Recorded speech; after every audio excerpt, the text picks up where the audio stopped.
धाये, सुरभि दे प्रवेश वत्स सुरभि ने जाए, सुरभि देह प्रवेश वत्स सुरभि ने जाए।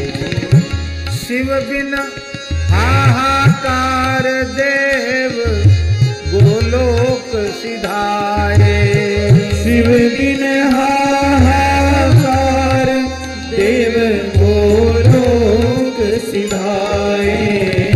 दिव्य सूर्य समनील वृषभ गायन विच पाए, दिव्य सूर्य समनील वृषभ गायन विच पाए।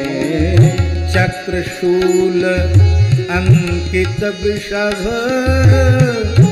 दान महातम विस्तरे, चक्रशूल अंकित वृषभ दान महातम विस्तरे। शिव शंकर गोलोक में नील वृषभ वे हाँ, शिव शंकर गोलोक में नील वृषभ वैभव करे। एक बार भगवान शिव जो कर्पूर गौर हैं, यद्यपि उनका अवधूत वेश है, दिगंबर स्वरूप है, लेकिन वे सुंदर इतने हैं, लावण्य के धाम इतने अद्भुत हैं कि कोटि कोटि कंदर्प दर्प दलन करने वाला उनका दिव्य स्वरूप है। अब इतने से ही देख लो, हमारे भगवान सजल नील मेघ के समान श्याम हैं और इतने सुंदर लगते हैं। ये तो चंद्रमा के समान गौर हैं, कर्पूर के समान गौर हैं, ये कितने सुंदर लगते होंगे। एक दिव्य अवधूत अत्यंत के कांति और मनोहर सौंदर्य लावण्य से युक्त एक अवधूत के वेश में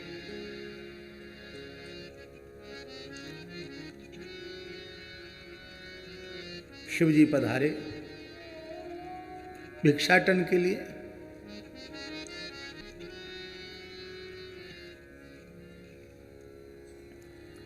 उनके मन में हुआ, ऋषियों के मन में हुआ, वो ऋषि पहचान न पाए ये साक्षात भगवान शिव हैं। उनको लगा ये मनोहर अवधूत इसके सौंदर्य से आकृष्ट होकर के कहीं हमारी ऋषि पत्नियों का सतीत्व प्रभावित न हो जाए, नष्ट न हो जाए, इसके लिए उन्होंने शिवजी के अंग में निरंतर दाह उत्पन्न हो इस तरह का श्राप दे दिया।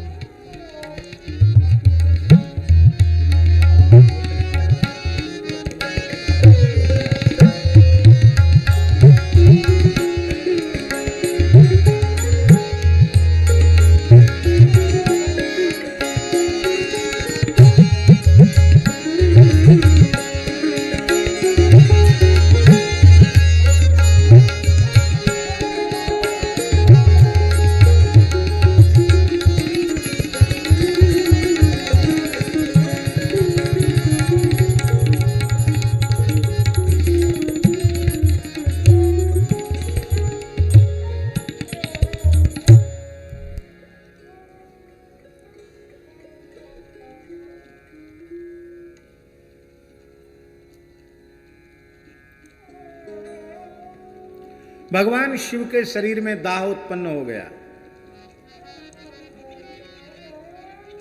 जलन होने लगी। हिमालय के शीतल से शीतल बर्फीले क्षेत्रों में भगवान शिव गए, लेकिन उनका दाह शांत नहीं हुआ। अंत में भगवान शिव गोलोक चले गए और गोलोक जाकर उन्होंने गौ माताओं के चरणों में साष्टांग प्रणाम किया और गौ माताओं से प्रार्थना की। बड़े सुंदर श्लोक हैं स्कंद पुराण के नागर खंड के। हम लोग गोष्ठ में बैठे हैं, क्यों ना उन श्लोकों का उच्चारण कर लें। सृष्टि स्थिति विनाशानां सृष्टि स्थिति विनाशानां कर्त्रे मात्रे नमो नमः कर्त्रे मात्रे नमो नमः यास्त्वं रसमयैर्भाव आप्यायसि भूतलम् देवानां च तथा संघान् देवानां च यथा संघान् पितॄणामपि वै गणान् पितॄणामपि वै गणान् सर्वैर्ज्ञात्वा रसाभिज्ञैर् सर्वैर्ज्ञात्वा रसाभिज्ञैर् मधुरास्वाददायिनीं मधुरास्वाददायिनी त्वया विश्वमिदं सर्वं त्वया विश्वमिदं सर्वं बलस्नेहसमन्वितं बलस्नेहसमन्वितं त्वं माता सर्वभूरुद्राणां त्वं माता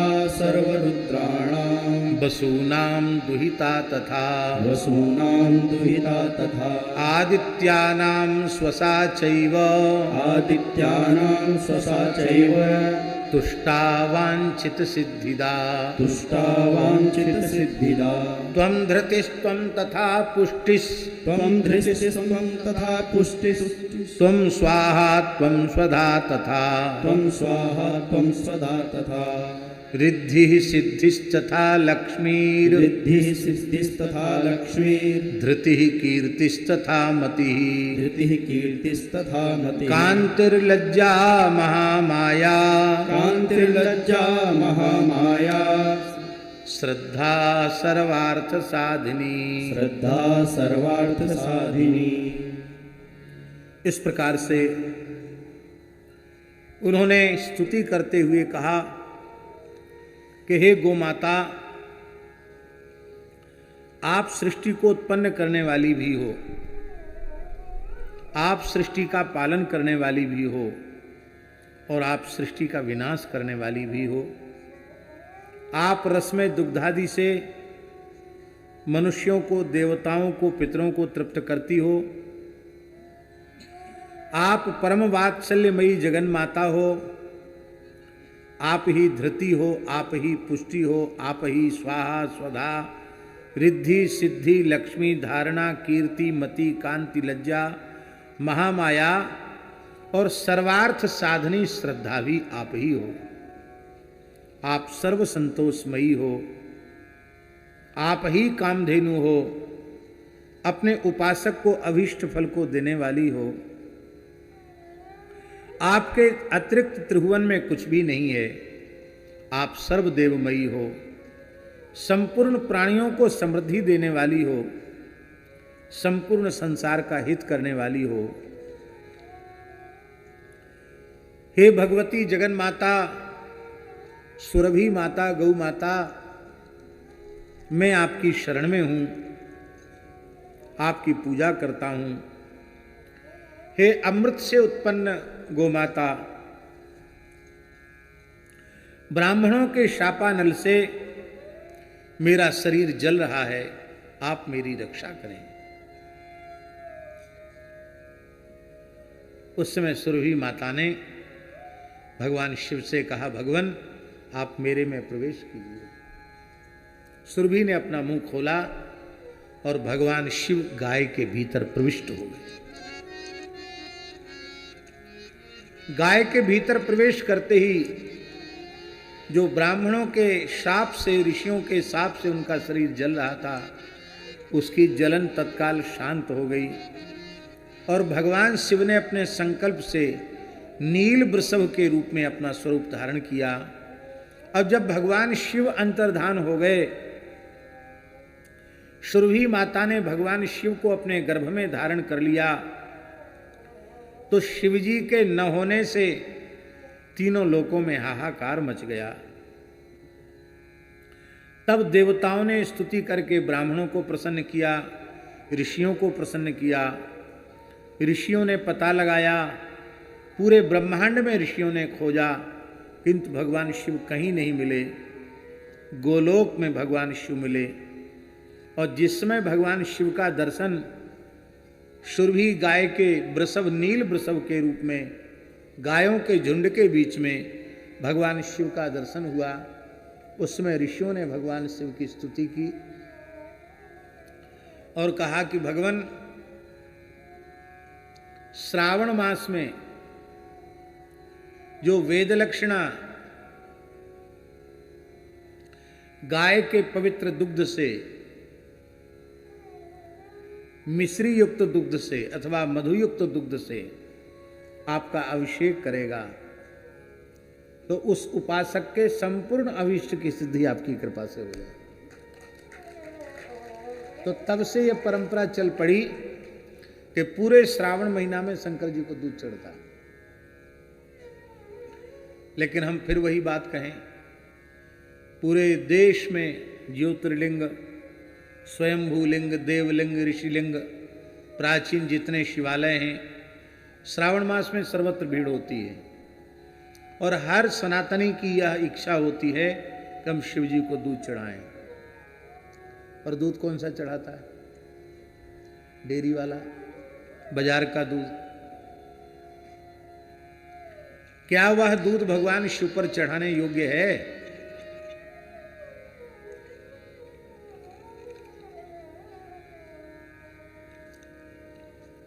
आप तो हमसे ज्यादा जानकार हैं, बड़े बड़े लोग यहां विराजमान हैं।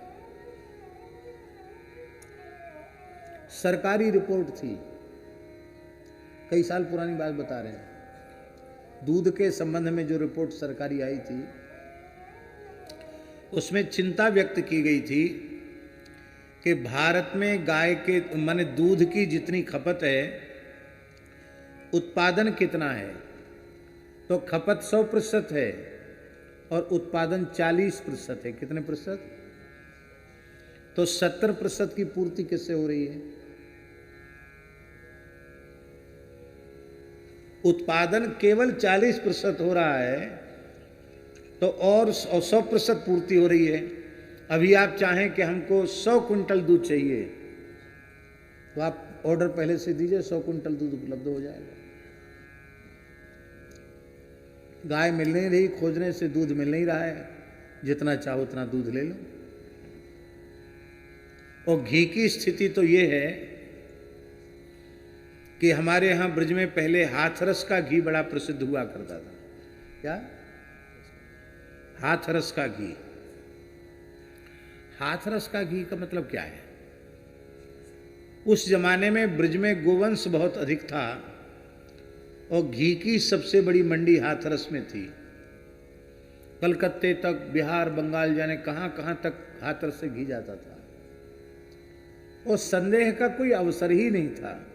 शुद्धतम बिलोना वाला गाय का घी, और अलग अलग मिलता था, ये भैंस का घी है, ये गाय का घी है, मिला हुआ नहीं मिलता था। भैंस का घी अलग, गाय का घी अलग। आपकी इच्छा है भैंस का खरीदना चाहो भैंस का लो, गाय का लेना हो गाय का लो। और आपको सुनकर आश्चर्य होगा, हमारे महाराज जी बताते थे, पहाड़ी बाबा महाराज, कि घी बिकने आता था वृंदावन में मंगलवार को। मंगलवार को मंडी लगती थी घी की। जमुनापल्ली पार, हाथरस क्षेत्र, तमाम लोग आते थे अपनी अपनी मटकी में ताजा घी लेकर के।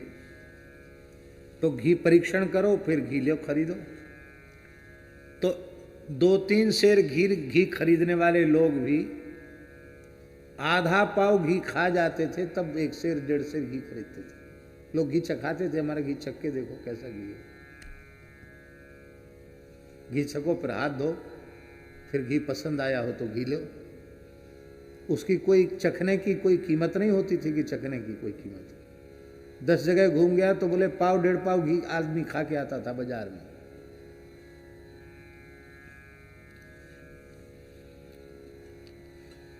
इतना सस्ता जमाना था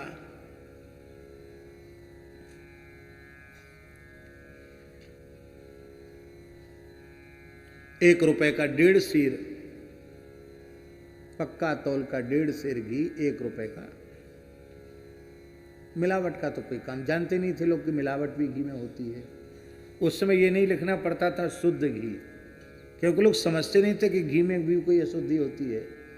शुद्ध तो विशेषण तब लगाना पड़ा जब घी में मिलावट होने लगी, और अब शुद्ध घी भी विश्वास के योग्य नहीं है, स्थिति आ गई। तो बाजार का दूध देव सेवा के योग्य नहीं है, शिव जी पर चढ़ाने के योग्य नहीं है। यदि वेद लक्षणा भारतीय देसी गाय का दूध शिवजी पर चढ़ाने के लिए, शालिग्राम जी के अभिषेक के लिए उपलब्ध न हो तो आप पवित्र जल से अभिषेक कर दें, वो ज़्यादा अच्छा है। लेकिन दूध से अभिषेक करना हो तो तभी अभिषेक करें जब भारतीय देसी गाय का दूध आपको प्रामाणिक रूप से उपलब्ध हो। गिरिराज जी में लोग दूध की परिक्रमा लगाते हैं, दूध की धारा। गिरिराज जी में दूध चढ़ता है, क्विंटलों नहीं टनों दूध रोज चढ़ता है, टनों। जो व्यक्ति आता वो दूध चढ़ाता गिरिराज जी में। केवल मुखारविंद पर नहीं, जहां जहां दान घाटी, पूंछरी और जहां जिसको सुविधा मिलती वहीं दूध चढ़ाता है। पूर्णिमा के समय तो दूध की नाली बहती है घोंटू घोंटू तक। गधे और सुअर पीते हैं दूध, इतना दूध चढ़ता है। पर वो दूध कैसा है? भारतीय देसी गाय का दूध नहीं, वही बाजार का दूध। और दूध बेचने वाले क्या मिलाकर भगवान जाने दूध बना देते हैं, पता नहीं। हमारे सूरश्याम गौशाला के संस्थापक पूज्य श्री ठाकुरदास बाबा विराजमान थे। भगवत प्राप्त जीवन मुक्त सिद्ध संत थे। उनके शरीर में भयंकर जलन पैदा हो गई, खुजली, एकदम लाल पड़ गया शरीर, बड़ा कष्ट, भारी कष्ट, दवाई लेते नहीं। हम सभी लोगों को बड़ी पीड़ा थी बाबा के कष्ट को देखकर। एक दिन बाबा की सेवा में रहने वाले संत ने कहा, बाबा आपकी पीड़ा हमसे सही नहीं जाती है, आप बताओ आपके इस व्याधि के शमन का उपाय क्या है। तो बहुत पूछने पर उन्होंने कहा, गिरिराज जी में जो सिंथेटिक दूध लोग चढ़, उससे गिरिराज जी के श्रीअंग में जलन हो रही है, दाह पैदा हो रहा है, उसका अनुभव मैं कर रहा, इसलिए मेरे शरीर में जलन है। जाओ, मेरे शरीर को स्वस्थ करने का यही उपाय है, सूरश्याम गौशाला का घी, सुंदर कपूर, शुद्ध कपूर मिला करके ले जाओ। रात्रि को सब शिलाओं पर जहाँ जहाँ दूध चढ़ता है पूरा घी से, कपूर से मालिश करके आओ। महाराज जी रात में लोग मालिश करके सवेरे बाबा ठीक हो गए। कैसे सिद्ध संत होंगे जिन्होंने भगवान के साथ कैसी एकात्मकता प्राप्त कर ली। तो हम लोगों ने भी गिरिराज जी का अभिषेक किया था, गो यात्रा निकली थी तो गिरिराज जी का अभिषेक किया था।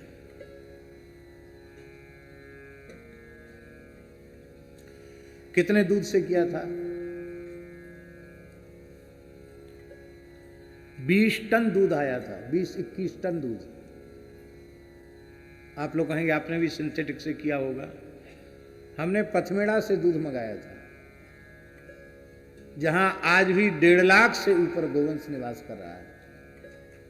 विश्व की सबसे बड़ी गौशाला है पथमेड़ा।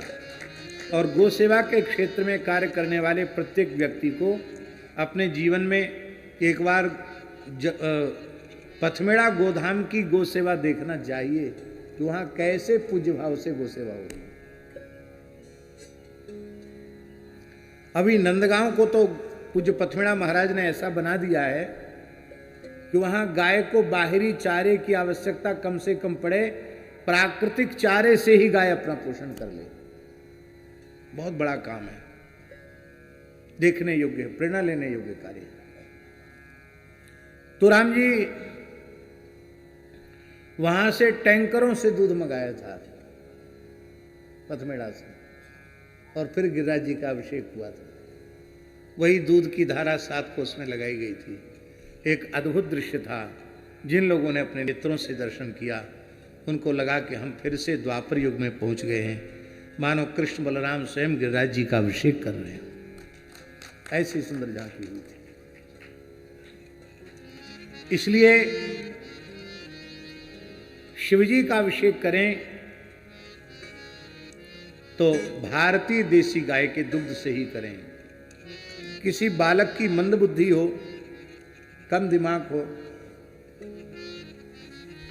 बहुत उत्तम मेधा प्राप्त करना चाहता हो, तो उस बालक के निमित्त यदि षडंग रुद्राभिषेक वेद लक्षणा भारतीय देसी गाय के दूध में मिश्री मिला करके मीठे दुग्ध से भगवान शिव का अभिषेक कराया जाए और कुछ काल तक लगातार अनुष्ठान चले, बालक के नाम गोत्र से संकल्प हो, तो निश्चित बालक विशिष्ट मेधा से युक्त हो जाएगा।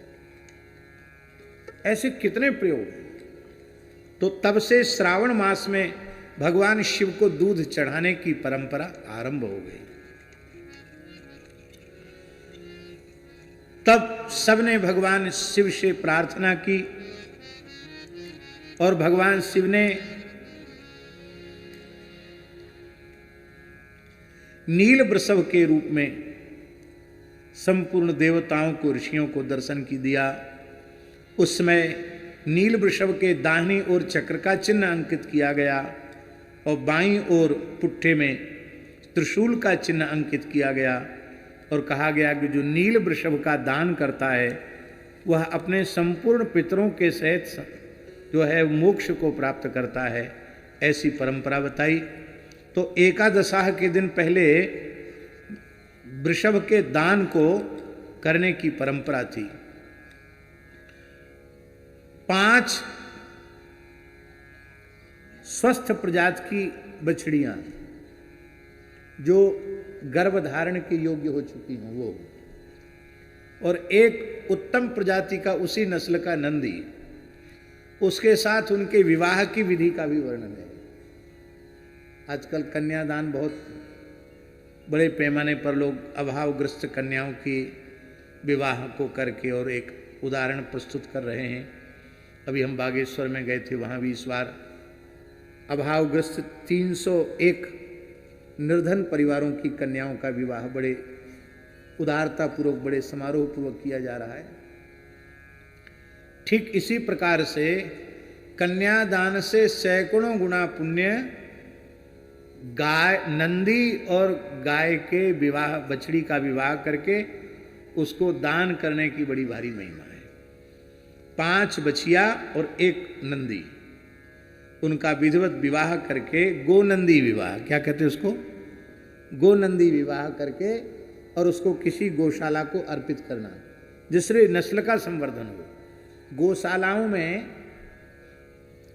सबसे अधिक जो ध्यान देने योग्य बात है वो ये है कि जहाँ संरक्षण होता है वहाँ सब प्रकार का गोवंश आता है।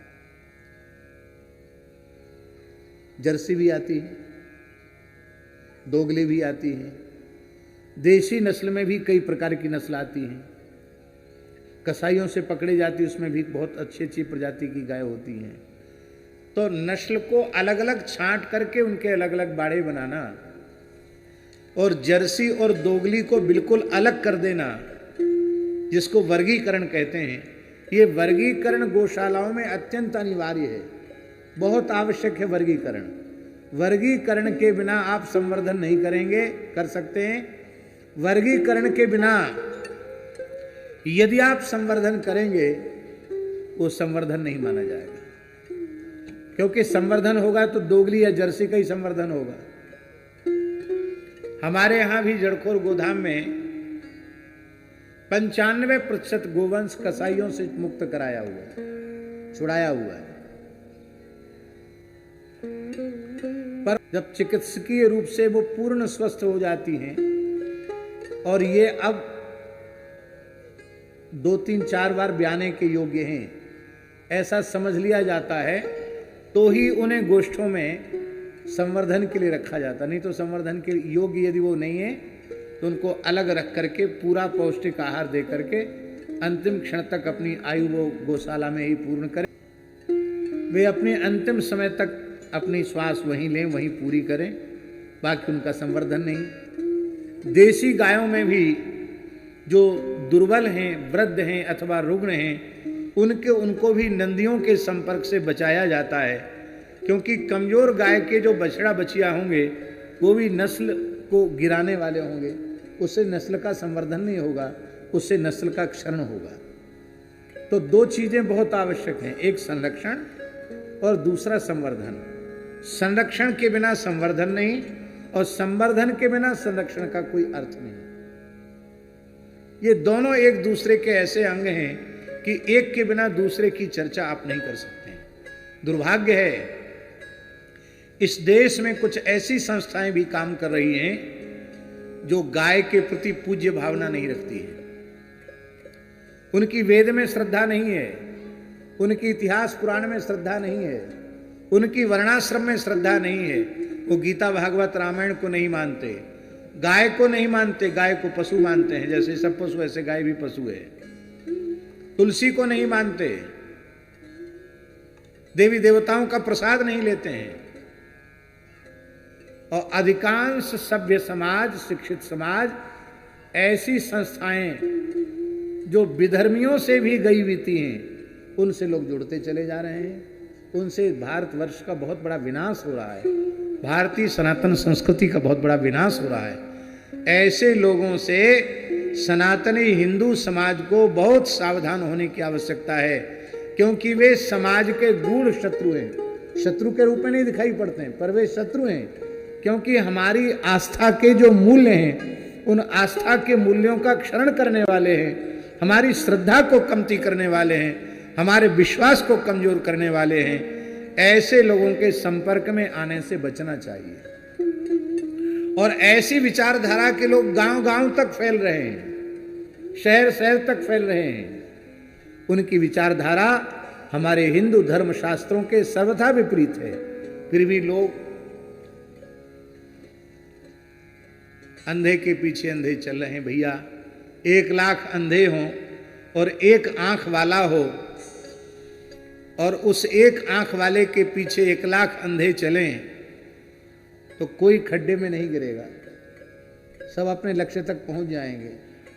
और 1 लाख आंख वाले हों और एक अंधे के पीछे चलें तो सब गड्ढे में गिरेंगे। स्थिति यही हो रही है, अंधे के पीछे लोग चल रहे हैं, नेत्रवान के पीछे लोग नहीं चल रहे हैं।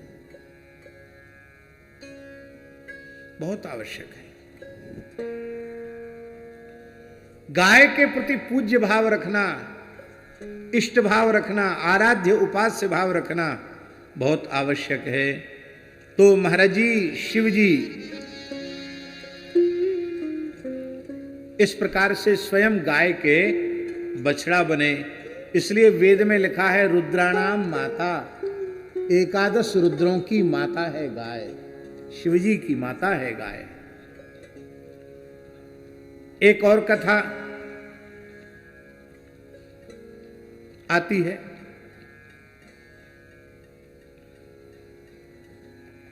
एक समय भगवान शिव कैलाश में विराजमान होकर के तप कर रहे थे, और उसी समय आकाश में, जहां शिवजी तप कर रहे हैं कैलाश में, ठीक उसके ऊपरी भाग में भगवती सुरभि माता अपने बछड़े को दूध पिला रही थी, और बछड़ा खूब आनंद पूर्वक दुग्ध पान कर रहा था। आपने देखा होगा, गैया जब प्रेम से पिन्हा जाती है वात्सल्य के कारण और दुग्ध पिलाती है, और बछड़ा सिर ऐन में लगा लगा कर दूध पीता है, वो झांकी देखने योग्य होती है। उसमें गाय के दूध का फेन बछड़े के मुख से गिरता है और नीचे भी टपकता है, देखा होगा आपने। तो वात्सल्यमयी सुरभि गाय के दुग्ध का फेन जो बछड़ा पी रहा था, वो दूध का फेन भगवान शिव के ऊपर गिरा।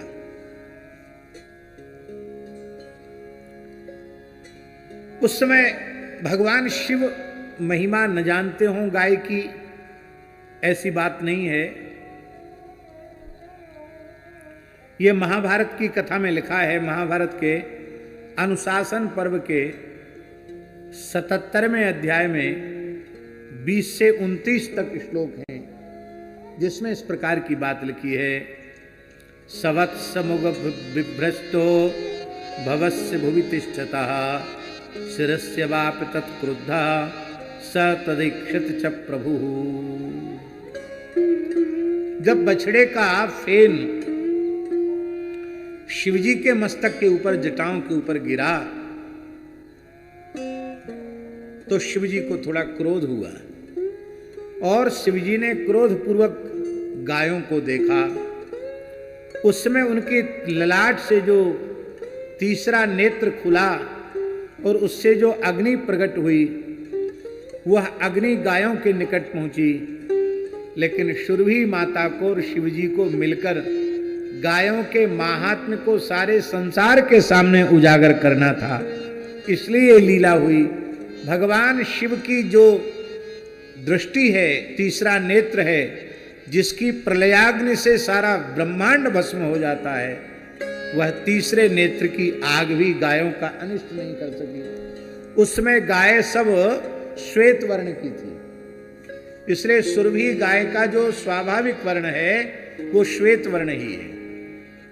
5 गायें जो समुद्र मंथन से उत्पन्न हुई हैं, वे श्वेत गाय ही उत्पन्न हुई, पर शिवजी की दृष्टि पड़ने से वो रंग बिरंगी हो गई।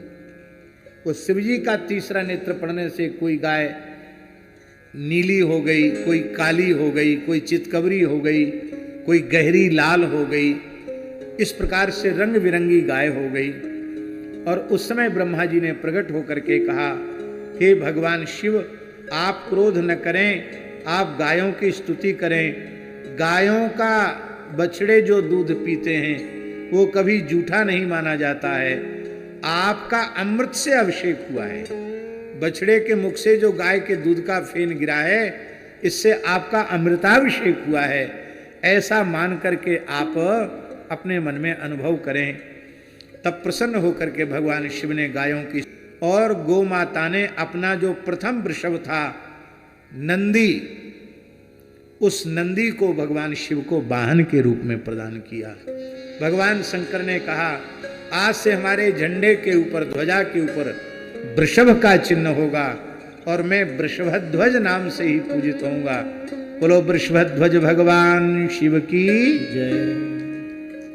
तो महाभारत के श्लोकों में लिखा है, सवत्स मुख बिभ्रष्टो भवस्य भुवि तिष्ठतः शिरस्य वाप तत्क्रुद्धः सतदीक्षित च प्रभु। ललाट प्रभवेणाक्षणा पुरोहिणीं प्रदहन्निव तत्तेजस्तु ततो रौद्रं कपिलास्ता विशाम्पते।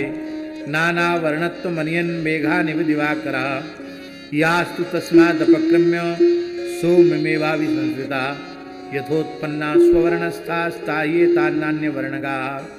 कुछ गायें जाकर चंद्रमा में छिप गई थी, इसलिए वे सफेद रह गई, बाकी सब रंग बिरंगी गाय हो गई। तो शिवजी ने एक प्रकार से गायों का और अधिक श्रृंगार कर दिया। भगवान ब्रह्मा जी प्रकट हुए और अथ क्रुद्धः महादेवम प्रजापतिरवासित। ब्रह्मा जी ने आकर के कहा, अमृतेनाभिषिक्तस्त्वं नोच्छिष्टम विद्यते गवाम। गायों के जूठे को जूठा नहीं माना जाता है, आपका अमृताभिषेक हो गया। जैसे अमृत चंद्रमा में है, वही चंद्रमा का अमृत गायों के दूध में है, इसलिए गायों के दूध को अमृत कहा गया। रोहिण्योमृत संभवम न दुष्यत्यनिलो नाग्निर न सुवर्णम न चोदधि वृषभम च दधु तस्मै स गोभि प्रजापति। ब्रह्मा जी ने कहा, अग्नि कभी अपवित्र नहीं होता है, वायु ही अपवित्र नहीं होता है। अपवित्र क्षेत्र में जाने से वायु में दुर्गंध आ जाती है, न वायु में सुगंध है न दुर्गंध है। अग्नि चिता में जलाने वाली अग्नि भी अग्नि है, और जिसमें आहुति देती वह भी यज्ञाग्नि है, अत्यंत पवित्र है। अग्नि ने ये चिता जलाने वाली इसलिए अशुद्ध है, ऐसा अग्नि में आरोप नहीं किया जाता है। स्वर्ण में दोष नहीं रखा विचार किया जाता है, समुद्र में दोष का विचार नहीं किया जाता है, अग्नि में और वायु में भी दोष का विचार नहीं किया जाता। इसी प्रकार से गाय भी सब प्रकार से निर्दोष हैं, इनमें किसी प्रकार का दोष नहीं है। गायों ने भगवान शिव को वृषभ का दान किया, भगवान शंकर ने वृषभ को स्वीकार किया और वृषभ के रूप में स्वयं शिव जी ही हैं, क्योंकि शिव तत्व को धारण करने वाला शिव तत्व ही हो सकता है, दूसरा कोई शिव जी को धारण नहीं कर सकता। भगवान शंकर का नाम वृषभध्वज हो गया। ईश्वर सगवाम मध्य वृषभांक प्रकीर्तिता, तब सब लोगों के मध्य में भगवान शंकर का नाम वृषभांक हुआ। बोलो वृषभांक भगवान शिव की जय। कौन ऐसी देवी है जो गोभक्ता न हो? हम इसी विषय पर आज वक्तव्य दे रहे हैं। गणेश जी गोभक्त, ब्रह्मा जी गोभक्त, शिव जी गोभक्त, नारायण गोभक्त। लोगों को भगवान की या देवी देवताओं की कम जरूरत पड़ती है। व्यवहार के क्षेत्र में सबको लक्ष्मी की कृपा जरूरी चाहिए। लक्ष्मी जी के सब भक्त हैं। बड़ी सुंदर एक बात है,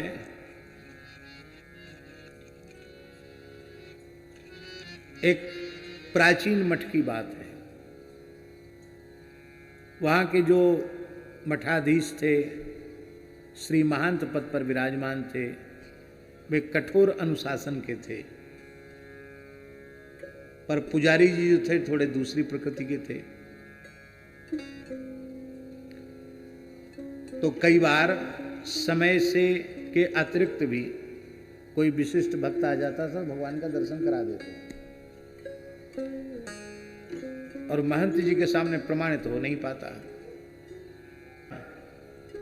और कुछ फल की डलिया, एक मेवा का बहुत बड़ा कार्टून लेकर के गया, कुछ विशिष्ट दक्षिणा लेकर के गया। बोला क्या करें, गाड़ी लेट हो गई, यूँ हो गया त्यों हो गया, जाम में फंस गए और भगवान का शयन हो गया, हमको तो अभी वापस होना है। तो उनको कहना चाहिए था कोई बात नहीं, भगवान सो गए तो जगाया थोड़ी जाएगा, आप प्रणाम कर लीजिए, यहीं से आपको सब कुछ मिल जाएगा, आप जो वस्तु लाएं भगवान की सेवा में लग जाएगी। लेकिन ये दुखी होकर चला ना जाए, तो उन्होंने कहा देखो किसी को कहना मत, दर्शन करा देते हैं। तो जगमोहन के फाटक बंद करके गर्भगृह का द्वार खोल के, पर्दा खोल के दर्शन करा दिया। भगवान शयन की झांकी थी, मुकुट श्रृंगार सब उतर गया था, और फल फ्रूट सब वहाँ अर्पित कर दिए, दक्षिणा अर्पित कर दी, और वो चला गया। भगत कहीं गया नहीं, वहीं महंत जी के पास, वहीं रात को वहीं रुक गया स्थान में। महंत जी ने कहा महाराज मैं खुद प्रमाण हूँ, अनुचित समय पर दर्शन कराया। तो सवेरे होते ही पुजारी जी ने उस भगत को बुला के पास में, महंत जी ने भगत को पास में, ये सच्ची घटना सुना रहे हैं आपको। महंत जी ने उस भक्त को पास में बुला के रखा और मंदिर खोलने के पहले पुजारी जी को बुलाया। बोले आपको अब सेवा से पृथक करने का हमारा मन कर रहा है कि आपको सेवा से अलग कर दिया जाए। पुजारी जी बोले महाराज हमारी कमी बताओ। ये सामने बैठा, पूछो इसको, पहचानो इसको। फिर रात को आया था, मंदिर बंद होने के बाद आपने दर्शन कराया? नहीं महाराज बिल्कुल झूठी बात है, हमने इसको बिल्कुल दर्शन नहीं कराया।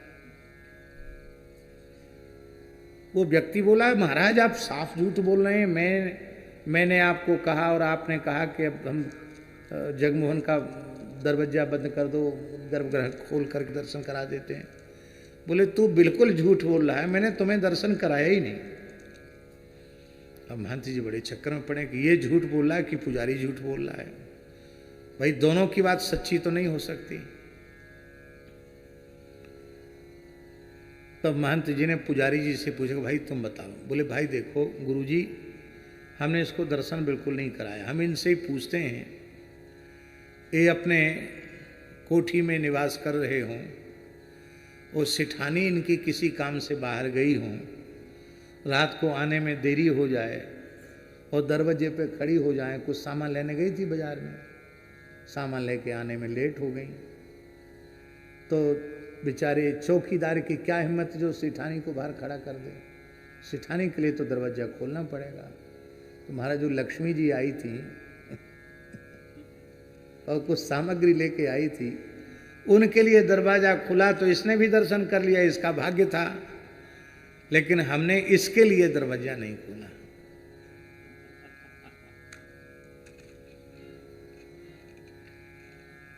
अरे भाई, मनुष्य अपने मन के अनुकूल भावों का पोषण करने के लिए अपनी बुद्धि का कितना दुरुपयोग करता है, यह समझने की चीज है।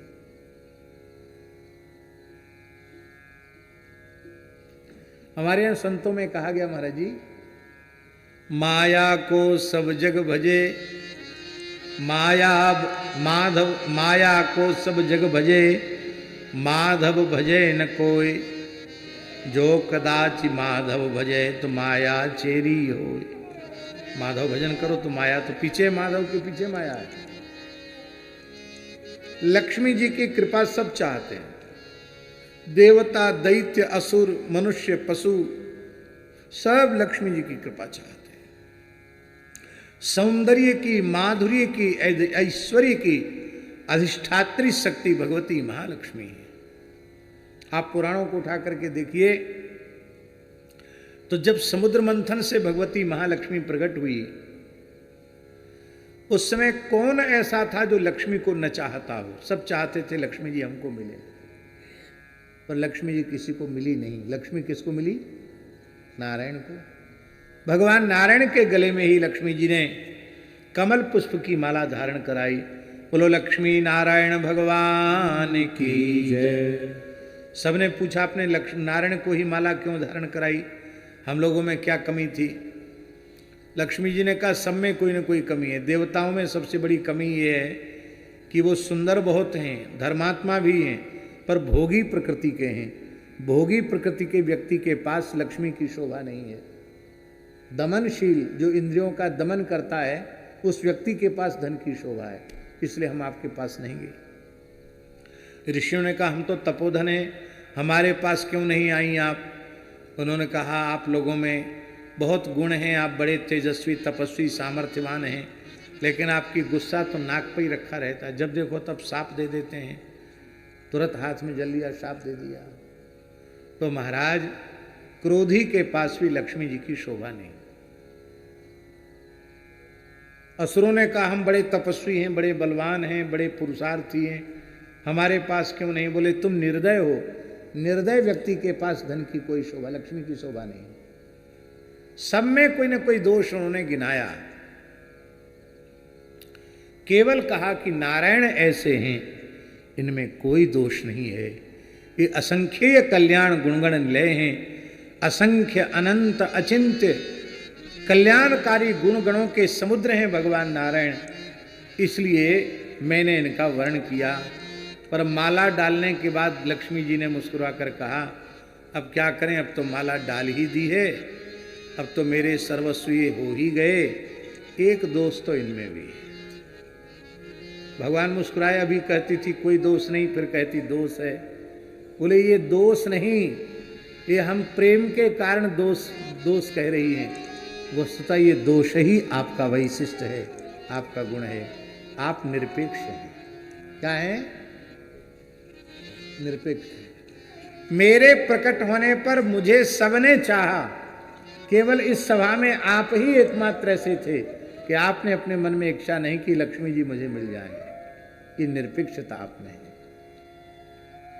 तो ये निरपेक्षता किसका गुण है शास्त्री जी? ये निरपेक्षता भगवान का असाधारण गुण है। और भगवान का जो निरपेक्षता वाला गुण, जिस निरपेक्षता के गुण के कारण भगवान साक्षात भगवती महालक्ष्मी को भी नहीं चाहते हैं कि लक्ष्मी मेरे गले में आकर जयमाला डाले, वो भगवान का जो निरपेक्षता का गुण है, या तो भगवान के प्राण प्यारे संतों में है या भगवान की प्राण प्यारी गैया मैया में, तीन में ही निरपेक्षता का गुण है। संतों में निरपेक्षता का गुण है। निरपेक्षम मुनिम शांतम निर्वैरम समदर्शनम अनुव्रजाम्यहम नित्यम पूये ये चंग्रे ऋण भी तितिक्षव कारुणिका सुहृद सर्वदेहिनाम अजात शत्रुवत्शांता साधवत्साधभूषणा मय्य नन्येन भावेन भक्तिं कुर्वन्ति दृढाम मत्कृते त्यक्त कर्माण त्यक्त सुजन बांधवा मदाश्रया कथा मृष्टम मृष्टा शृण्वन्ति कथयन्ति च तपन्ति विविधास्तापा नैतान मद्गच्छेसा तय भी निरपेक्ष। महाभारत का प्रसंग है। महाभारत के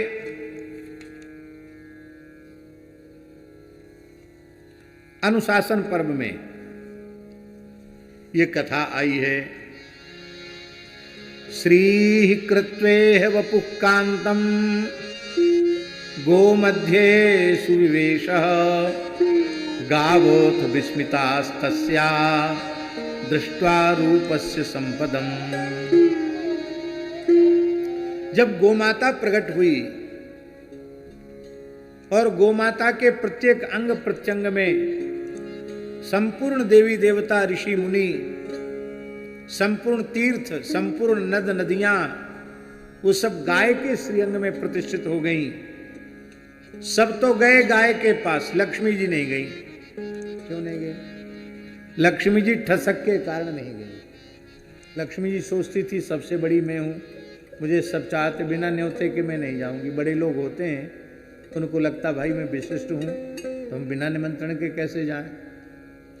तो निमंत्रण की अपेक्षा करती रही लक्ष्मी जी, लेकिन गायों की ओर से तो किसी को भी न्योता नहीं था, तो लक्ष्मी जी को भला न्योता क्यों होता।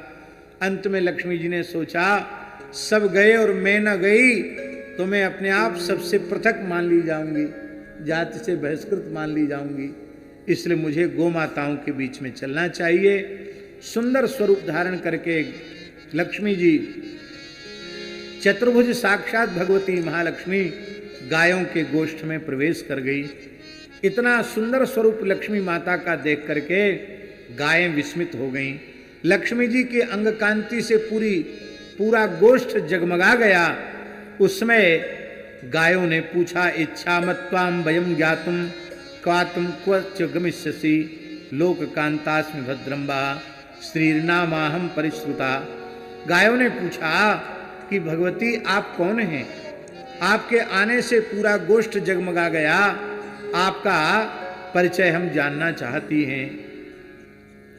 लक्ष्मी जी ने कहा हमारा परिचय इतना ही समझ लो कि मैं लोक कांता हूं। कोई ऐसा नहीं है जो मुझसे प्रेम न करे, जो मुझे अच्छा न माने। सब मुझे चाहते हैं, मैं सबकी अत्यंत प्रिय हूं। आपका कल्याण हो। मेरा नाम है श्री देवी, मैं लक्ष्मी देवी हूं। मैं जिसकी ओर अपनी कृपा भरी दृष्टि से देख लेती हूं वो समाज में बहुत सम्मान्य, प्रतिष्ठित और सब प्रकार से पूज्य हो जाता है। मयाभिपन्ना देवाश्च मोदन्ते शाश्वती समाः। श्री जगद्गुरु श्री रामानंदाचार्य भगवान की जय। हम लोग बड़े भाग्यशाली हैं। अभ्युत्थान पूर्वक पूज्य जगद्गुरु जी का आदर करें। श्री राम जय राम जय जय राम। श्री राम जय राम जय जय राम। श्री राम जय राम जय जय राम। श्री राम जय राम जय जय राम। उसको अलग कर दो, दीपक वाले को अलग कर दो। श्री राम जय राम जय जय राम।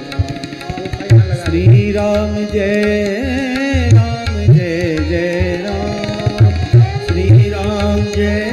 राम जय जय राम।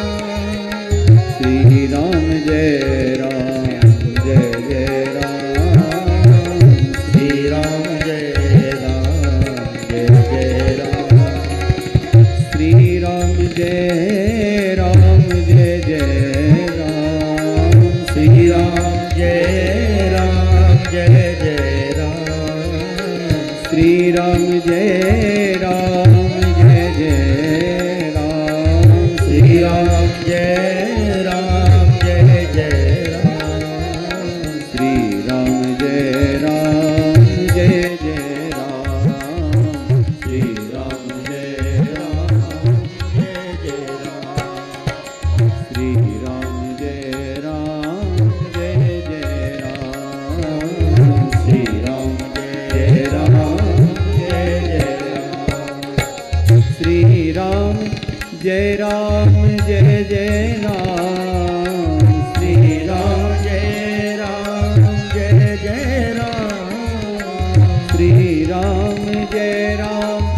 जय जय राम, श्री राम जय राम, जय जय राम, श्री राम जय राम, जय जय राम, श्री राम जय राम, जय जय राम, श्री राम जय राम, जय जय राम, श्री राम जय राम, जय जय राम। सभी लोग विराजमान।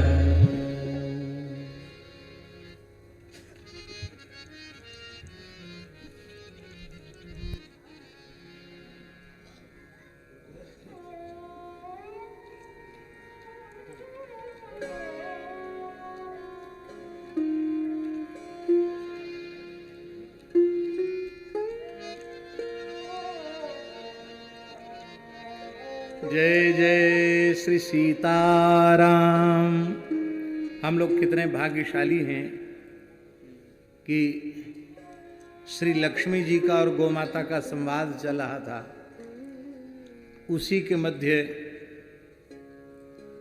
मैथिल सख्यरस पीठाचार्य जगतगुरु श्री रामानंदाचार्य पदाधिष्ठित परम पूज्य श्री स्वामी जगतगुरु वल्लभाचार्य जी महाराज कृपा पूर्वक पधारे हैं।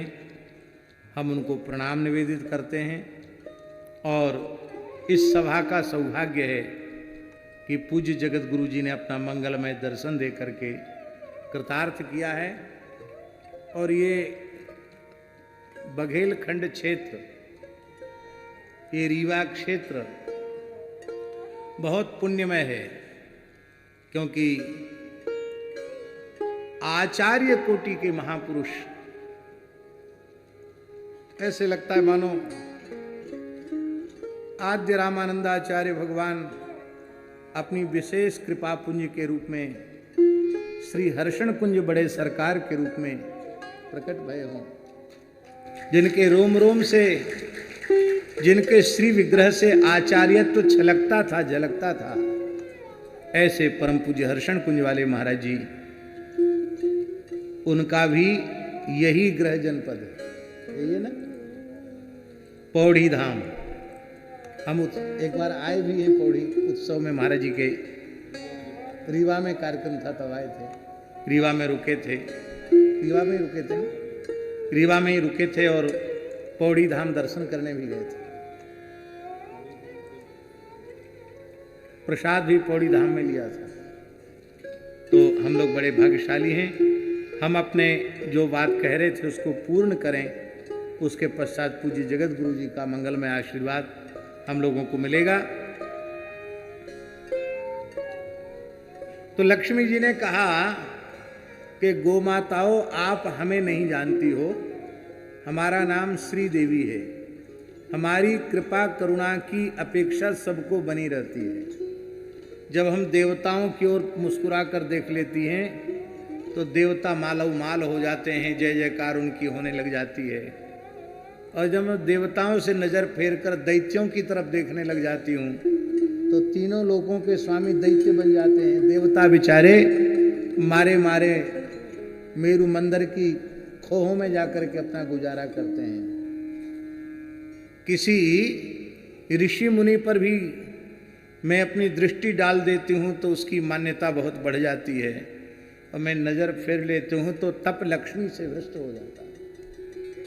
इसलिए तीनों लोकों में मेरी मान्यता है। देवता, असुर, ऋषि, मुनि सब मेरी कृपा के आकांक्षी बने रहते हैं। एक क्या करें, समय हो गया, पूरा होने वाला है समय। एक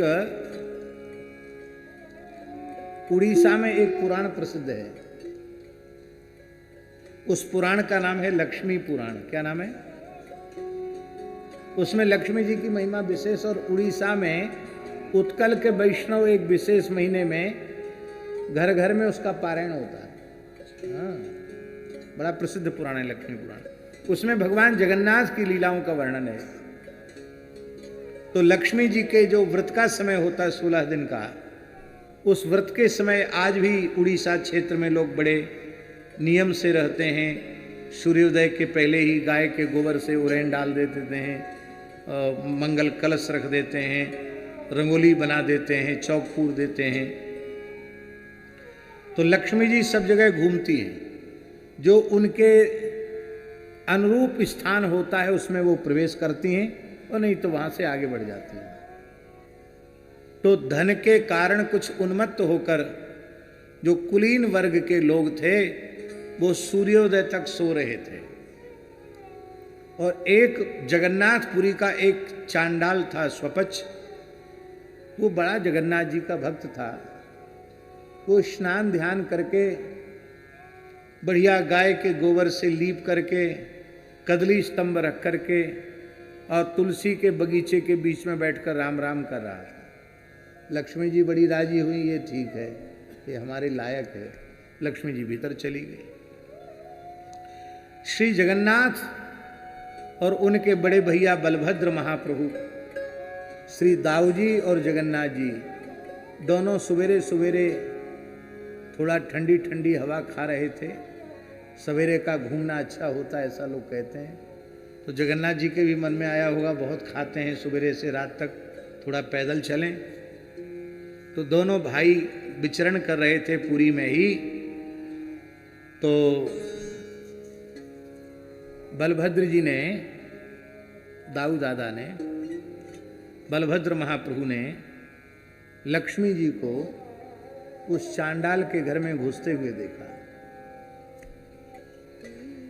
तो बड़े दुखी हो गए, उदास हो गए दाऊ दादा। अब भगवान से बोला चाली बंद कर दी।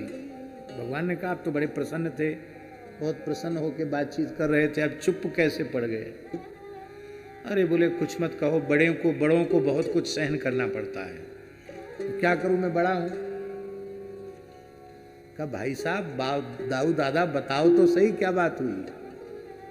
बोले अब मैं जेठ लगता हूं, तुम्हारी पत्नी साक्षात महालक्ष्मी, आज बताओ किस घर के भीतर गई? और जो एक आप हो, आपने खुली छूट दे रखी है, कोई प्रतिबंध नहीं, कहीं जाओ कहीं आओ। हमारी नाक तो कट गई, नाक नीची हो गई हमारी, नीची नहीं कटी गई हमारी नाक। दाऊ दादा के रोष को देख करके भगवान ने सोचा कि चलो लक्ष्मी जी को कुछ न कुछ अनुशासन तो करना पड़ेगा। तो लक्ष्मी जी आई,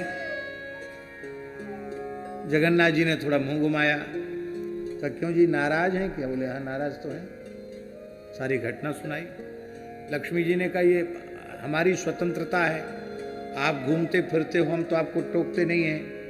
भाई हम भी घूमने गई थी, हमारे व्रत का उत्सव का समय चल रहा है, अनुष्ठान का समय चल रहा है, जो हमारे उपयुक्त था वहां में गई।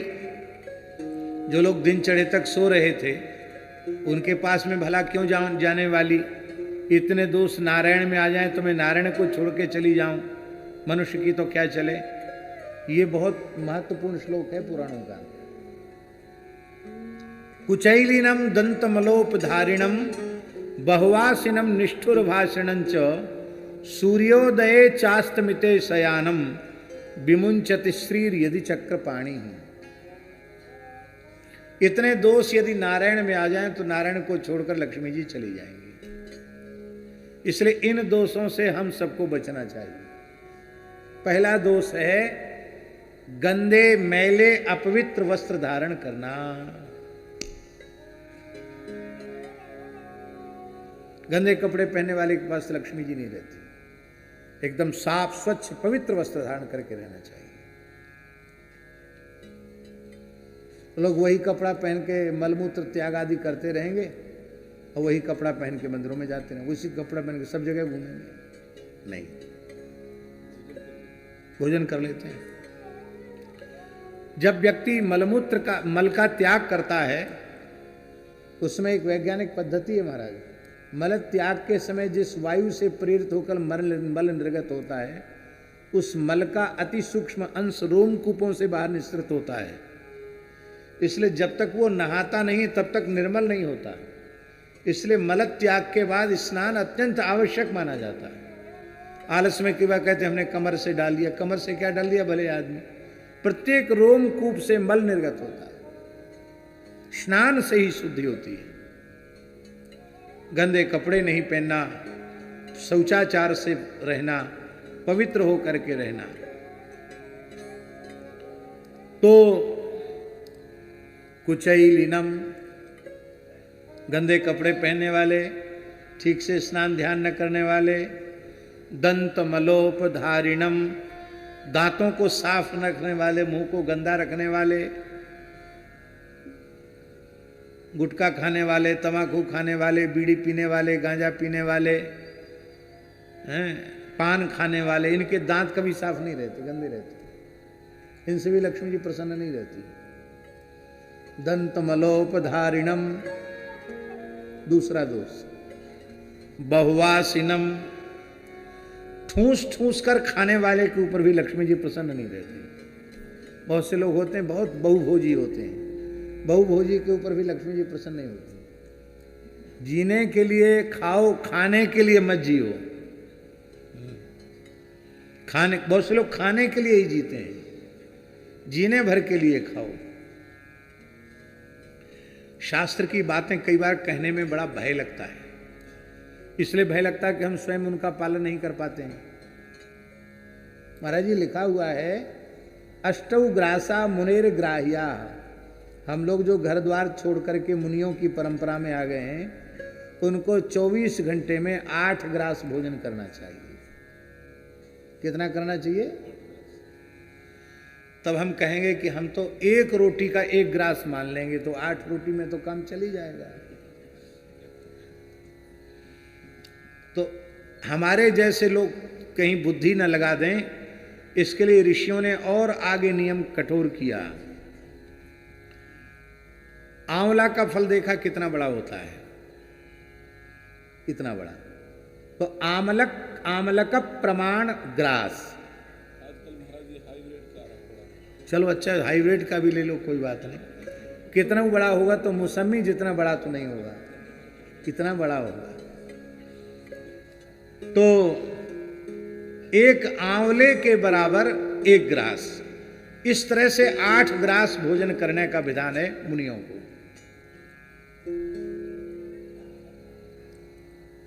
बालकों को यथेच्छ भोजन, जितना पेट भर जाए उतना खाएं, बालकों को मना नहीं है। महात्मा बन गए हैं उनके लिए है। हम लोग कहते हैं पाते पाते छूटे शरीर तब मिले हैं सिया रघुवीर।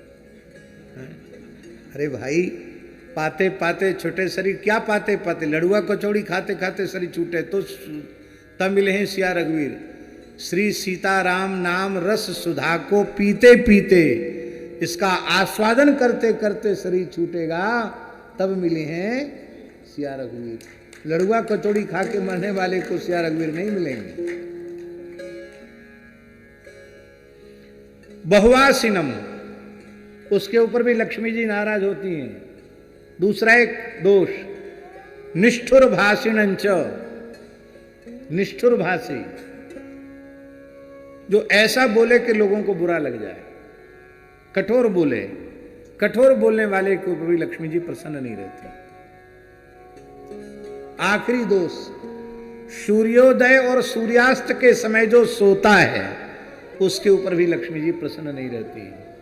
सूर्योदय चास्तमिते शयानम विमुंचति श्रीर यदि चक्र पाणी ही।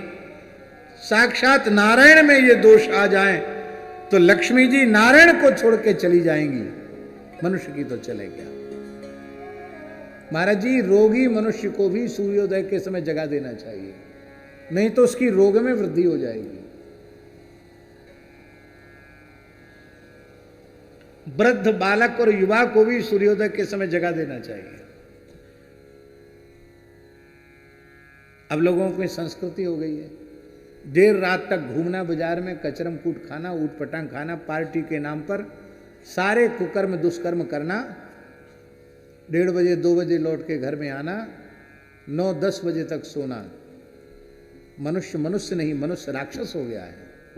और मनुष्य की आसुरी प्रवृत्ति का मूल कारण है कि वो गो उपासना से विमुख हो गया, गो सेवा से विमुख हो गया। जब तक हमारे घर में गायें थी, तब तक कोई आदमी सूर्योदय तक नहीं सोता था। गांव में देख लो, हमारा जन्म तो गांव में ही हुआ है। अब 4 बजे गाय को न्यार डालना है, 5 बजे गैया की धार काटना है, तो सूर्योदय तक कौन सोएगा घर में? गाय ही सबको ब्रह्मवेला में जगा देती थी, हैं? और सूर्योदय के पहले तो सौभाग्यवती माताएं अपनी घर की देहली के पास चौका लगा करके गाय के गोबर का रंगोली बना करके देहली का पूजन कर देती, दिया धूप बत्ती कर देती थी। 5 बजे घर में सब प्रकार का मंगल होता था। अब सभ्यता हो गई देर तक सोने की। कथनचित किसी कारणवश रात्रि में विलंब हो जाए तो भी प्रातःकाल सूर्योदय के पहले तो जग ही जाना चाहिए। तो सूर्योदय सूर्यास्त के समय जो सोते हैं उनको लक्ष्मी जी छोड़ के चली जाती हैं। तो लक्ष्मी जी ने कहा भले ही वो चांडाल था लेकिन ये दोष उसमें नहीं थे, इसलिए मैं उसके घर चली गई। आप लोगों को बहुत नाराजगी है तो बताओ क्या कहना चाहते हो? तो जगन्नाथ जी दाऊ दादा को खुश करना चाहते थे ना। बोले अब ऐसा है कि या तो कहीं जाया आया करो तो फिर पूरे अनुशासन में रहो, तो नहीं तो जहां इच्छा हो। समझ गए? जहां इच्छा हो को समझ गए? नहीं, जहां गई थी वहीं चली जाओ, फिर क्या है, यहां मंदिर में क्या काम तुम्हारा? लक्ष्मी जी बोली बिल्कुल ठीक है, हम जा रहे हैं। रात में लक्ष्मी जी चली गई। जैसे ही जगन्नाथ मंदिर से लक्ष्मी जी गई, मंदिर श्रीहीन हो गया। अरे श्री जी के कारण तो मंदिरों की चमक दमक है। मंदिर श्रीहीन हो गया, चमगादड़ इधर से उधर चिल्लाने लग गए, दीपक बुझ गया। भगवान जगन्नाथ का स्वर्ण पर्यंक वो पता नहीं कहाँ गायब हो गया। टूटी सी खटिया हो गई, कपड़े सब फटे पुराने हो गए, खजाना सब गायब हो गया, हीरा मोती सोना चांदी का आभूषण सब जय सिया राम। और जब ठाकुर जी दरिद्र हो गए तो पंडा पुजारी भगवान को छोड़ के भाग गए। कोई नहीं जगन्नाथ जी को पूछने वाला, अब कोई दर्शनार्थी भी नहीं। अरे बोले भाई अब तो बहू को नाराज कर दिए तो बड़ा खराब हुआ। हम नहीं सोचते थे लक्ष्मी की इतनी महिमा है, नाराज होके चलेगी तो हमको कोई दो आना में नहीं पूछ रहा है? तो चलो भाई भूख तो अब लग रही है तो चलें। ये मधुर लीला है भगवान की, इसमें ऐश्वर्य भाव मत घुसेड़ना। तो भगवान ने साधु का भेष बनाया। हम लोगों जैसे साधु महात्मा कोई बैठ के कहीं मांगने लग जाएं, लोग कहेंगे महात्माओं का भिक्षा पर अधिकार है। तो बैठ गए समुद्र के किनारे, जहां कुछ लोग बैठे थे भिक्षुक, कि कोई दयालु आकर कुछ खाने को दे जाए। कपड़ा ऐसे डाल रहे थे, कोई दयालु आया, समुद्र नहा के उसने कुछ धान का लावा होता है ना, क्या कहते हैं उसको, यहाँ क्या बोलते हैं? लावा ही बोलते हैं, लाजा, लावा। तो धान का लावा वो जगन्नाथ जी ने अपना कपड़ा फैलाया, दाऊ दादा ने कपड़ा फैलाया, तो धान का लावा उसमें भर दिया। बोले चलो लावा ही खा के गुजारा करेंगे। तब तक लक्ष्मी जी ने पवन देव को आज्ञा दिया, उड़ा ले जाओ सब लावा। हवा चली, सब लावा उड़ गया। अरे बोले भाई वाह, ये तो बड़ी विचित्र बात है, एक अन्न का कण भी नहीं मिलेगा, सब रसोईया चले गए, कहीं कुछ नहीं। तब चले तो अब लक्ष्मी जी वहां से ही नहीं, सबके यहां से नाराज, सबकी ऐसी हालत थी। अब वो लक्ष्मी जी को कहा ना जहां गई थी वहीं चली जाओ। लक्ष्मी जी वहां तो बढ़िया आनंद था, वहां खूब चकाचक आनंद हो रहा था उसके घर में। तो लक्ष्मी जी वहां फिर पहुंच गई। जगन्नाथ जी और दाऊ दादा वहां पहुंच गए। बोले भिक्षाम देही। तो गृह स्वामिनी ने कहा महाराज मैं अमुक हूं, आपको भिक्षा देने योग्य हूं कि नहीं हूं, भीतर आ जाओ। बोले नहीं अब कोई बात नहीं, आपद धर्म है, हमको भूख लगी है और हमारे घर में सब पवित्र है, कोई अशुद्ध अखाद्य अपेय हमारे घर में नहीं आता। वैसे तो सब पवित्र है लेकिन मैं अमुक हूं, आपको खिलाने योग्य हूं कि नहीं, ये बात है।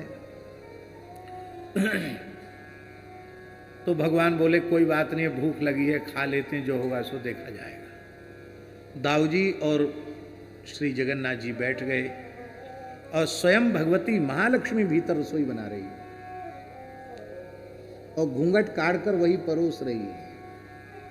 तो जैसे ही मुख में ग्रास दिया, जगन्नाथ जी ने दाऊ जी की ओर देखा, दाऊ जी ने जगन्नाथ जी की ओर देखा, कहा क्यों टुकुर मुकुर देख रहे हो भाई साहब?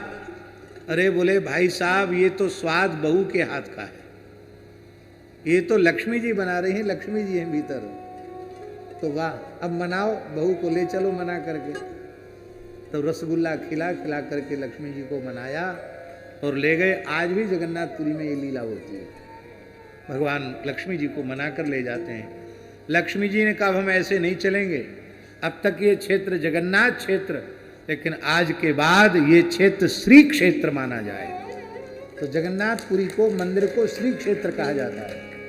और भगवान ने कहा, लक्ष्मी जी ने कहा, यहाँ पुरी में नील चक्र की छाया में ध्वजा के निकट मंदिर परिसर में श्री क्षेत्र में कोई भी आकर बैठकर आपका प्रसाद ग्रहण करे, उसके अनंत जन्मों के पाप तत्काल नष्ट हो जाएं और वह आपके नित्य धाम की प्राप्ति का अधिकारी हो जाए, भले ही उसका कोई साधन न हो। भगवान ने कहा एवं अस्तु, यहाँ प्रसाद में कोई दोष स्पर्श न करे, सभी मनुष्य एक साथ बैठकर प्रसाद पा सकें, यहाँ प्रसाद में जूठे का विचार न हो। लक्ष्मी जी ने वर मांगा। आज भी जगन्नाथपुरी में दिखाई पड़ता। जगन्नाथपुरी वाला अपने ठाकुर जी का जो जगन्नाथपुरी में आश्रम है वो बिल्कुल श्री क्षेत्र में ही है। जो श्री क्षेत्र की शास्त्रीय परिधि है महाराज जी, उस श्री क्षेत्र की परिधि में बिल्कुल अपने ठाकुर जी का छोटा ही स्थान है। श्री मलुक जगन्नाथ जी विराजमान हैं। तो हम लोग तो ऐसे कि वहाँ मंदिर अपने स्थान की छत पर बैठते हैं तो मंदिर में कौन घुस रहा कौन निकल रहा उसको देख लेते हैं, इतने निकट है भगवान जगन्नाथ का मंदिर। तो लक्ष्मी जी की महिमा सब जगह है, आज भी लक्ष्मी जी का साम्राज्य सब जगह है। लक्ष्मी जी ने कहा इंद्रो विवस्वान सोमश्च विष्णुरापोग्निरेव च। इंद्र, विवस्वान, सूर्य, चंद्रमा, विष्णु, वरुण, अग्नि, ये सबके सब मेरी कृपा चाहते हैं कि ये सब चाहते हैं कि मैं इनमें निवास करूं। और मैं स्वयं प्रार्थना करके आई हूं कि आप मुझे अपने में निवास दीजिए। गाव ऊचहु, गायों ने कहा अध्रुवा चपला चत्वम सामान्या बहुविसह नत्वामिच्छामि भद्रम ते गम्यताम यत्र रंससे। हे लक्ष्मी जी, एक तो आप चंचला हो, सदा सर्वदा एक के पास रहती नहीं हो, कभी कहीं, और अनेक लोगों पर आपकी कृपा रहती, कोई एक के ही पास आप नहीं रहती हो। इसलिए आपकी चंचल प्रकृति के कारण हमारा कोई आग्रह नहीं है कि आप हमारे पास रहें, आपकी जहां इच्छा हो आप वहां जाओ। लक्ष्मी जी ने कहा अरे आप हमको कह रही हो चली जाओ, आज ये बात कहावत सत्य हो गई, स्वयं प्राप्ते परिभवो भवती इति विनिश्चया। बिना बुलाए कहीं नहीं जाना चाहिए। देखो मैं बिना बुलाए आ गई तो तुम हमारा तिरस्कार कर रही हो। गाव ऊचहु, गायों ने कहा हम तुम्हारा तिरस्कार नहीं कर रही हैं, हम तो किसी का भी तिरस्कार नहीं करती हैं। तुम अध्रुवा और चल चित्त वाली हो, चलायमान चित्त वाली हो और सदा एक जगह रहने वाली नहीं हो, इसलिए हम आपको छोड़ना चाहते हैं। लक्ष्मी जी ने कहा अब ऐसा करो कि हमको तो स्वीकार कर ही लो। क्यों? आप हमें स्वीकार नहीं करेंगी तो नारायण भी मुझे त्याग देंगे। जिसको गाय स्वीकार करती है उसी को गोविंद स्वीकार करते हैं, जिसको गाय स्वीकार नहीं करती उसको भगवान भी स्वीकार नहीं करते। तब लक्ष्मी जी को श्री रुवाच अवज्ञाता भविष्यामि सर्वलोकस्य मानदाः प्रत्याख्यानेन युष्माकं प्रसादा क्रीताम मम। हमारे ऊपर कृपा करो, आप हमें त्याग देंगी तो हम सबसे त्याग पृथक हो जाएंगी। तब गायों ने कहा यदि ऐसी तुम्हारी इच्छा है तो मेरे गोबर और गोमूत्र में तुम निवास करो। लक्ष्मी जी का निवास गोबर गोमूत्र में है। इस शब्द की जितनी व्याख्या की जाए उतनी कम है। संपूर्ण धरती का पोषण, प्रकृति पर्यावरण का संपोषण गाय के गोबर और गोमूत्र से ही होता है। इसलिए भगवान भगवती गाय ने कहा कि लक्ष्मी जी यहां निवास करो। इसका मतलब है पूरे संसार को लक्ष्मीवान बनाने का साधन यही है कि सारी धरती को गोबर गोमूत्र से सिंचित कर दिया जाए। यही लक्ष्मीवान बनाने का एकमात्र उपाय है। यहां आज शुक्ला जी बता रहे थे, आपने भी बताया कि यहां जब जमीन ली गई थी तो ऊसर बंजर भूमि थी, यहां कोई पेड़ पौधा नहीं था, लेकिन गायों की उपस्थिति से ये गोलोक बन गया। कितने वृक्ष हैं, कितनी हरियाली है, कितनी सुंदर शोभा यहां की हो गई। ये किसकी उपस्थिति से हुई? ये गायों की उपस्थिति से हुई। नंदगांव क्षेत्र में पथमेड़ा महाराज ने जब जमीन खरीदना आरंभ किया गाय गो सेवा के लिए, तो बहुत सस्ती जमीन थी। क्यों? रेत ही रेत थी, वहां घास भी पैदा नहीं होती थी। तो जिन लोगों की भूमियां थी उन्होंने कि कुछ भी मिल रहा है चलो दे दो। आज वहां सब कुछ पैदा हो रहा है केवल गोबर गोमूत्र के प्रभाव से।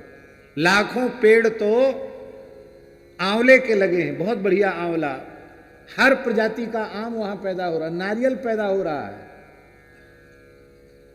काशी में एक गौशाला में हम गए, डगमुपुर क्षेत्र में है, जालान परिवार की। तो हमने कहा यहाँ क्या क्या पैदा हो रहा? बोले महाराज पूरी भूमि ऊसर बंजर थी। हंसकर उन्होंने कहा महाराज हम केसर की खेती नहीं कर पा रहे, बाकी सब यहाँ हो रहा है गौ माता की कृपा से। तो गाय के गोबर और गोमूत्र में लक्ष्मी का निवास है, और लक्ष्मी का निवास का अर्थ है हमको जो कुछ प्राप्त होता है वो धरती माता से प्राप्त होता है, और धरती को जो कुछ प्राप्त होता है वो गाय के गोबर और गोमूत्र से प्राप्त होता है। तो इतनी बड़ी निरपेक्षता, जहां लक्ष्मी को सब चाहते हैं, नारायण भी लक्ष्मी को चाहते हैं, पर धन्य है गौ माता जो लक्ष्मी को भी नहीं चाहती हैं, पर फिर भी लक्ष्मी जी ने गोबर गोमूत्र में निवास किया। इन्हीं शब्दों के साथ हम आज के वक्तव्य को पूर्ण करते हैं, और कल एक विशेष बात हम आप लोगों को बताएंगे। आप लोग सब गौ सेवा कर रहे हैं, अच्छी बात है, करना ही चाहिए, पर जो विशेष बात हम बताएंगे, गायों के अवतार के विविध चरित्र जो पुराणों में वर्णित हैं। वेद में कई प्रकार के गो अवतरण की कथा है, तो गायों के कितने प्रकार के अवतार के चरित्र हैं, वो गायों का प्राकट्य कैसे हुआ, इसकी विशिष्ट चर्चा हम कल सुनाएंगे। आज इन्हीं शब्दों के साथ पूज्या गौ माता के चरणों में प्रणाम करते हुए अपनी वाणी को विराम, और पूज्य जगत गुरु जी के चरणों में बारंबार प्रणाम। बड़ी कृपा की शास्त्री जी कुछ श्लोक लिख के लाए हैं, उनको हम देख नहीं पाए हैं, कल उनको गाएंगे। जय जय श्री राधे, जय गो माता, जय गोपाल, भक्त वत्सल प्रभु दीन दयाल। जय गो माता, जय गोपाल, भक्त वत्सल प्रभु दीन दयाल। जय गो माता, जय गोपाल, जय गो माता, जय गोपाल, भक्त वत्सल प्रभु दीन दयाल। भक्त वत्सल प्रभु दीन दयाल।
श्रीमज्जगद्गुरुरामानन्दाचार्य वंशावतंसाः श्रीमद्योगानन्दाचार्य कुलकमलदिवाकराः प्रपत्तिपथप्रकाशकाः चिन्मय लीला लीला विलास प्रोत्तनवगद्य पद्यात्मिका ब्रह्म विद्या विनोद नोदित प्रमोद पीयूष रसपावना प्रेम रामायणाख्य नव्य नव्या महाप्रबंध रचना चातुर्विस्फूर्तित स्फारोदारेशाः श्रीमद्भगवत पादारविंद मकरंदस्वाद चंचरीकाः भक्तजनमानस राजहंसाः मुनीन्द्र देवेन्द्र नरेन्द्र वन्द्याः शम दम यमिनिमाति मूर्तयश्चंद्र शुभ्रोरु कीर्तयः सुजन जन हृदय परमानंद कंदली कंदाः अलंग महिमालयाः पंचरसाचार्याः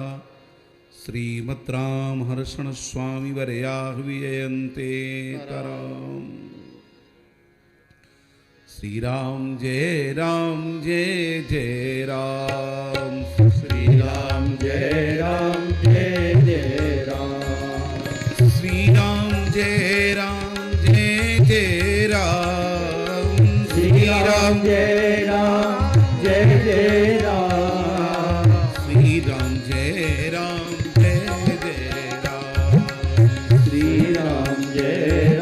जय जय राम। श्री सीताराम जी महाराज की जय। श्री युगल सरकार की जय। श्री हनुमंत लाल जी महाराज की जय। श्री सद्गुरुदेव भगवान की जय। श्री वसावन मामा धाम की जय। श्री गौ माता की जय। श्री मलुक पीठाधीश्वर भगवान की जय। श्री अग्रपीठाधीश्वर भगवान की जय। श्री वृंदावन धाम की जय जय श्री सीताराम। आज हम सब कितने सौभाग्यशाली हैं कि बसामन मामा में गौशाला में मतलब गौ माता की गोद में, और वो भी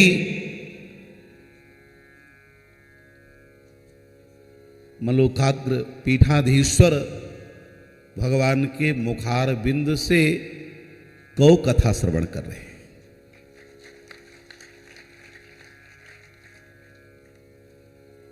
हमारे श्री भैया जी ने एक दोहा लिखा है महाराज जी श्री किशोरी जी के लिए।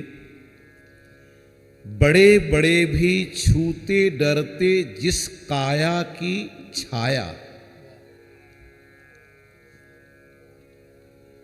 जिस काया की छाया को बड़े बड़े छूते डरते हैं,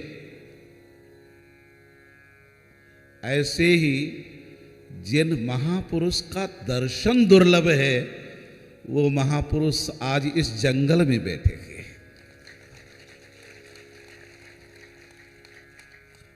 और ये कृपा रूपी त्रिवेणी को लाने वाले इस बघेल खंड की धरती के अनुपम लाल, सबके हृदय रूपी आगर में विहार करने वाले माननीय उप मुख्यमंत्री श्री राजेंद्र शुक्ल जी, जिन्होंने गौ माता को स्थापित किया। और गौ कृपा ही है कि महाराज जी यहां विराजमान है। गौ माता की कृपा से महाराज जी क्या, यद्यपि तस्मिन तज्जने भेदा भावात, ठाकुर जी में और ठाकुर जी के जनों में कोई अंतर नहीं होता है। ये समझ लीजिए कि मलुक पीठाधीश्वर भगवान आ गए, मतलब हमारे यहाँ श्री धाम वृंदावन बिहारी बिहारिणी जी और राघवेंद्र सरकार दोनों आ गए।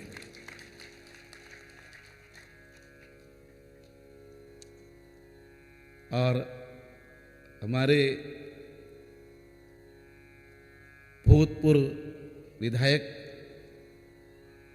इस परिक्षेत्र के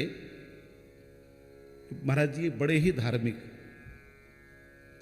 इसलिए दोनों की जोड़ी भी अनुपम बनती है। एक दूसरे के बिना कोई कार्य संचालित भी नहीं होता। और भैया ने तो वास्तव में इस क्षेत्र के लिए अनुपम वस्तु दे दिया महाराज जी। रीवा में कहीं भी गौशाला नहीं थी तो लक्ष्मण बाग में गौशाला की स्थापना की सबसे पहले। अपने क्षेत्र में कहीं भी प्रथम गौशाला नहीं। और उसके बाद यहां हमें तो ऐसा लगता है आप श्री को डिप्टी सीएम का पद देने वाली भी गौ माता ही है। ये गौ माता की कृपा ही उच्छलित हो रही है। गौ माता की कृपा से श्री राम जी महाराज आ जाते हैं। रघुवंश में नंदिनी की सेवा हुई है ना। रघुवंश में नंदिनी की सेवा श्री दिलीप जी महाराज ने, श्री रघु जी महाराज ने स्वयं अपने हाथों से किया। उसका परिणाम है कि रघुकुल नंदन श्री राम को आना ही आना पड़ गया अयोध्या की पीठ पर। नहीं तो अयोध्या धाम में राम जी कहां कैसे आते। मतलब पूर्व कृपा श्री राम जी के अवतरण की वो गौ माता है।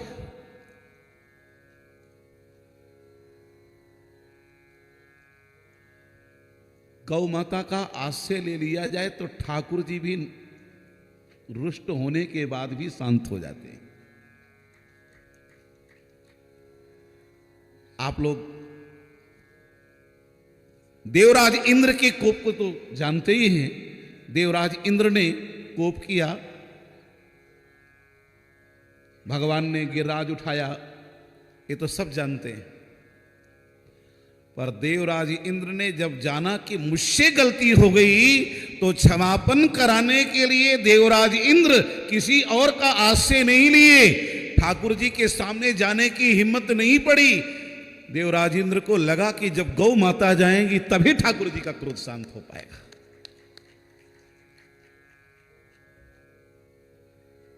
और गौ माता ने अपने दुग्ध से ठाकुर जी का स्वयं अभिषेक किया। इसीलिए ठाकुर जी का नाम भी गोविंद पड़ा है ना।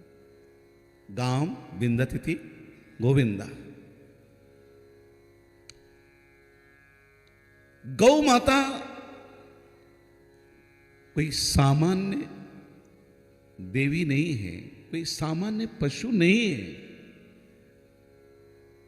गौ माता के शरीर में 33 करोड़ देवता, 33 कोटि देवता, जो मान लीजिए। आजकल इसी में लोग बड़ा विवाद कर रहे हैं, 33 करोड़ की 33 कोटि है ना प्रकार। भाई एक सामान्य सा मुख्यमंत्री प्रधानमंत्री कोई आता है तो कितनी फौज लग जाती है। और जब हमारे ठाकुर जी पधारेंगे तो क्या 2-4 से काम होगा। जो 4 देवताओं से काम नहीं होगा। इसलिए अगर 33 करोड़ कहते हैं तो भी कम नहीं है, और 33 कोटि माने प्रकार, 33 प्रकार से देवता अगर हैं तो भी ठीक है। वो भी 33 कोटि माने असंख्य सेवक। अरे भाई उनके तो इच्छा से प्रकट हो जाते हैं। उपजे जासु अंशते नाना सम विरंच विष्णु भगवाना। रकारात जायते ब्रह्मा, रकारात जायते हरि, रकारात जायते शंभु, रकारात सर्वशक्तियां। जिनके अंश मात्र से ब्रह्मा विष्णु महेश सभी उत्पन्न होते हैं वही तो ठाकुर जी हैं। और वो ठाकुर जी कहाँ रहते हैं? अभी महाराज जी ने तो सुनाया ही कि भगवान नारायण की भी, बलदाऊ जी की, कन्हैया की भी दुर्दशा हो गई महाराज। क्योंकि लक्ष्मी जी रुष्ट होकर के चली गई। और लक्ष्मी जी कहां रही? गोबर में और गौमूत्र में। और हमको तो स्वयं दिखाई भी देता है।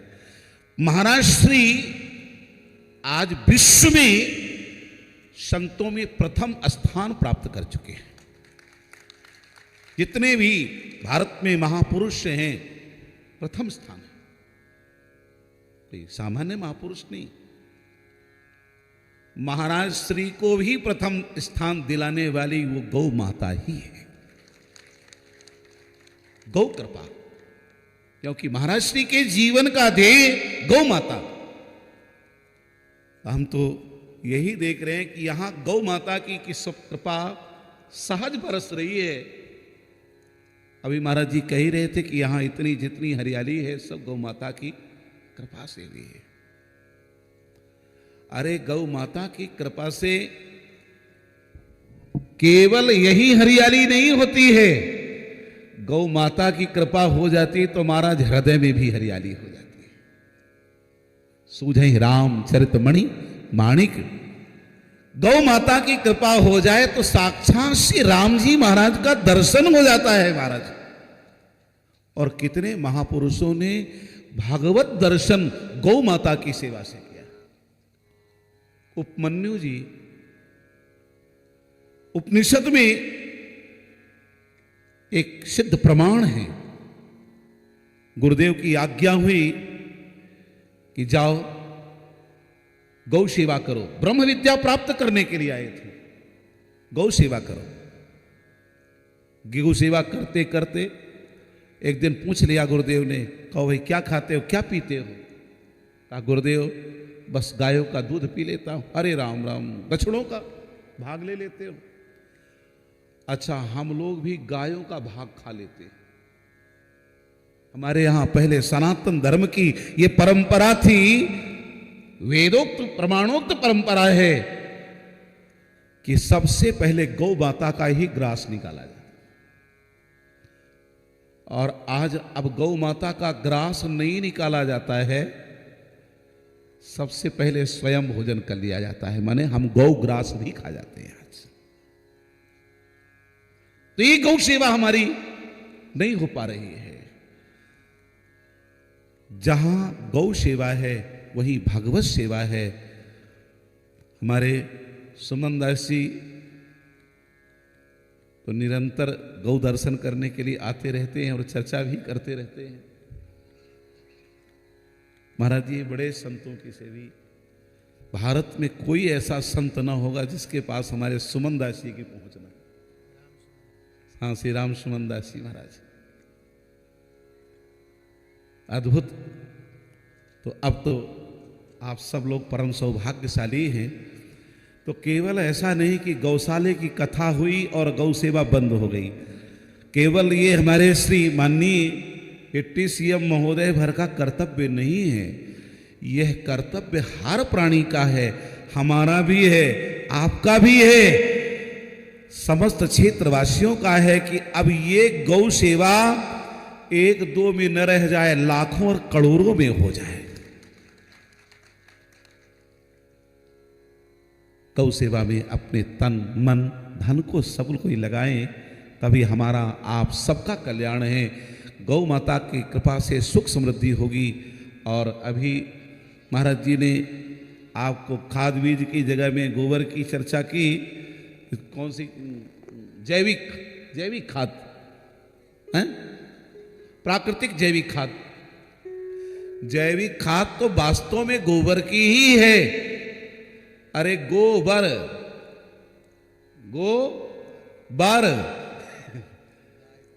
है ना, माने गाय का वरदान है। और जीवन में अगर कोई वर लेना है, अर्थात श्रेष्ठ वर माने श्रेष्ठ बनना है, तो गौ माता की चरणों का आश्रय ले लो, अपने आप ही सेठ बन जाओगे। तो भैया हम सब लोग जैविक खाद रासायनिक खाद को छोड़ करके उपयोग करें गौ माता के गोबर से प्राकृतिक खाद, यानी जो गौ माता के गोबर से गौमूत्र से निर्मित होती है। और हम सब गौ माता के ही लाल हैं क्योंकि हम सब ने गौ माता का ही दुग्ध पान किया है। एक बात, अंतिम बात, गौतम हम कह रहे थे गौ माता के शरीर में कितने देवता होते हैं? 33 करोड़। अगर 33 करोड़ मंदिर बनाना चाहे तो जीवन में बना सकते हैं क्या? नहीं बना सकते। पर एक गौ माता की सेवा कर लिया जाए तो एक गौ माता की सेवा से 33 करोड़ देवताओं के मंदिर बनाने का लाभ, सेवा करने का लाभ प्राप्त हो जाएगा। इस सहजता से होगा। इसलिए बसावन मामा हमारे क्षेत्र का महाराज जी पहले से इस बड़ा सिद्ध स्थल था और उस बसावन मामा के नाम से यहाँ लोग बड़े बड़े कार्यक्रम पहले से यज्ञ आदि आयोजित करते थे। कमी थी, जैसे अयोध्या में महाराज इक्ष्वाकु ने कहा कमी है महाराज जी, केवल एक तीर्थ नदी नहीं है। तो सरजू जी के अवतरण में गुरुदेव वशिष्ठ जी ने फिर प्रार्थना करके अवतरित किया। ऐसे ही बसावन मामा में कमी थी तो गौशाले की कमी थी, उसको भी हमारे डिप्टी सीएम महोदय हमारे श्री भैया राजेंद्र शुक्ल जी ने उसको भी परिपूर्ण कर दिया। तो इसको आप लोग सब लोग करें, तन मन और धन से सब लोग लगे। श्री सीताराम जी महाराज की।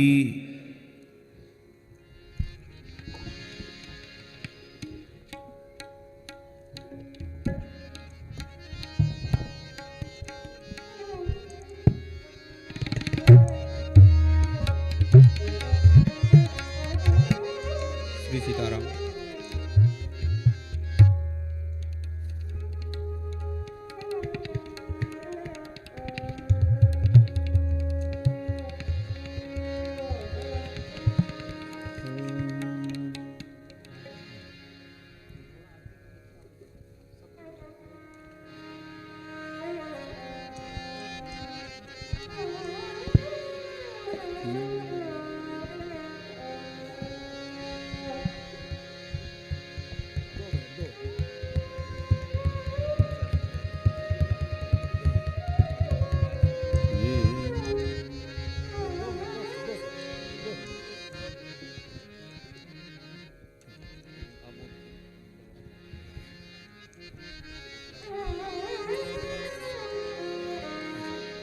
स्वामी जी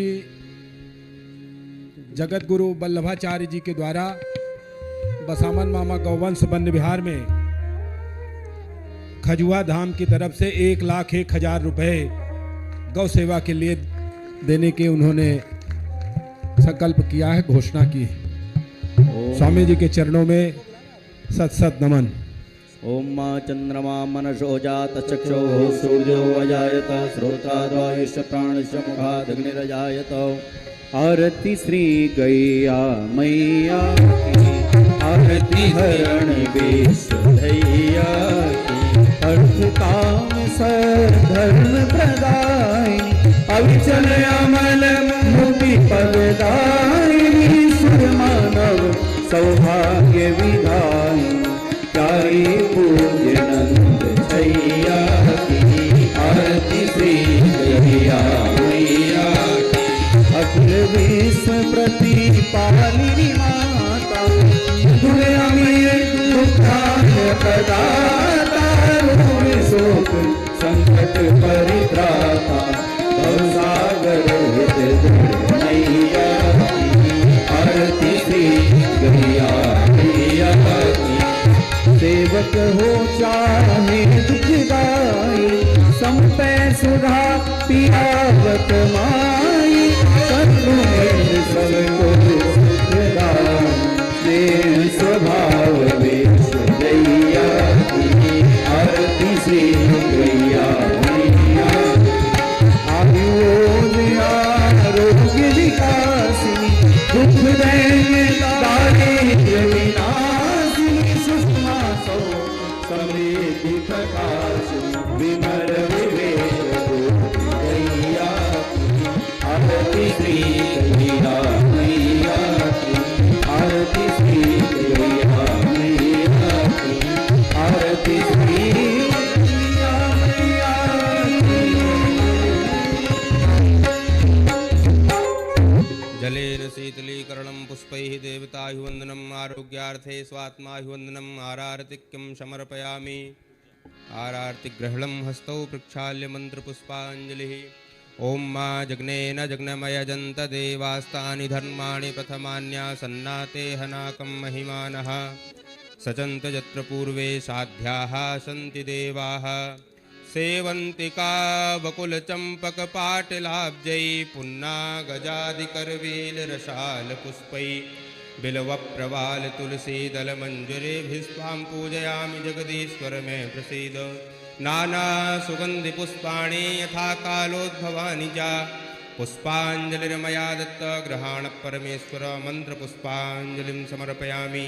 ग्रन्थाधिष्ठातृ श्री सुरभिदेव्यै नमः।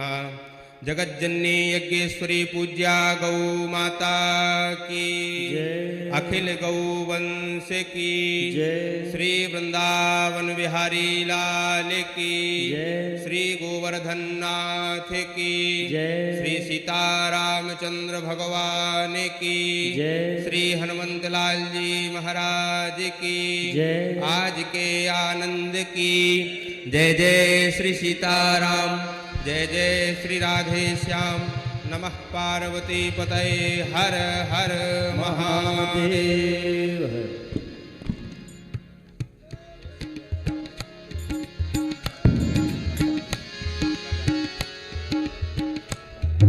आप सभी से निवेदन है, पूज्य महाराज श्री को एवं जगत गुरु जी को कोई भी छू करके प्रणाम ना करें, सभी लोग दूर से ही प्रणाम करें, नमस्कार करें, कोई भी छुएंगे नहीं। जय गो माता जय गोपाल भक्त वत्सल प्रभु दीन दयाल। जय गो माता